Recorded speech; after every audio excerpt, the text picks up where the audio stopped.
My name's Hedy. I'm the Big Cheese founder of travel gift card mytab.co, coming to you from San Francisco with my best friend Muppet Bundle Cundle, who even knows it is .co and not .com.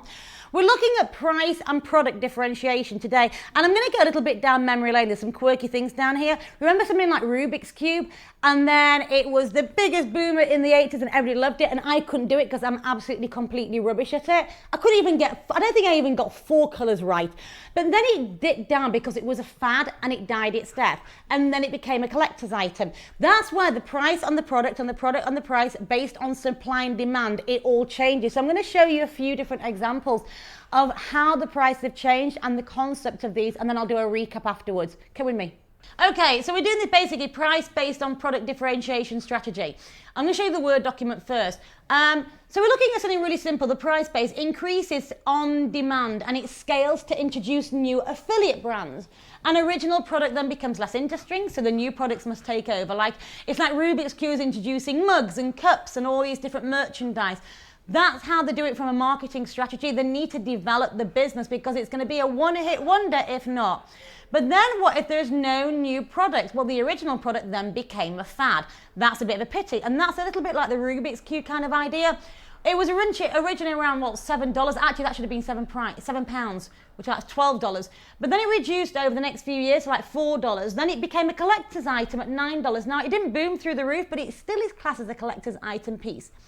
The interest created the demand, which created the price, which then declined. So then the price then changed again, which then turned into a collector's item, God knows how many years later, 20 years later, if I can even type. And then the price starts to increase again. And this is the product life cycle and the adoption. So we're going to look at this graph in a second, and I'm going to show you how this works. Very, very, very, very simple. The value based on supply and demand always needs to match up, and that's what companies are always striving to do. RIP Rubik's Cube.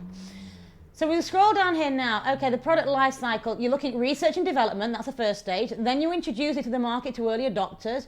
10-year-old boys who are going to nail this within seconds.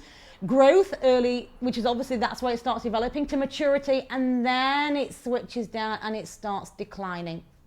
Companies spend all their lives trying to work out the price, product placement, and the differentiation of this one. You bring out something like Rubik's Cube, everybody goes insane over it. Now, it might be in one country, then expands to global countries, and you've got to do the supply and demand. You've got to keep making thank you for the licks, loads and loads and loads of Rubik's Cubes to be able to accommodate the supply and demand, because now everybody wants it, and now you can start having people lining around the corners of stores of Hamleys, etc., desperate to get this. Imagine Cabbage Patch dolls.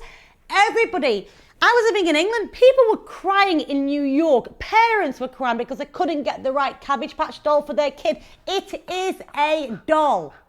But that was based on supply and demand. Look where it is now. Does anybody want a Cabbage Patch doll? Not in a million years. Rubik's Cube, though, then turned back into a collector's item, and that's how the price points go up and down. My name's Hedy. I'm the Big Cheese founder of travel gift card mytab.co, not .com. .co, coming to you from San Francisco with my hot-bothered best friend.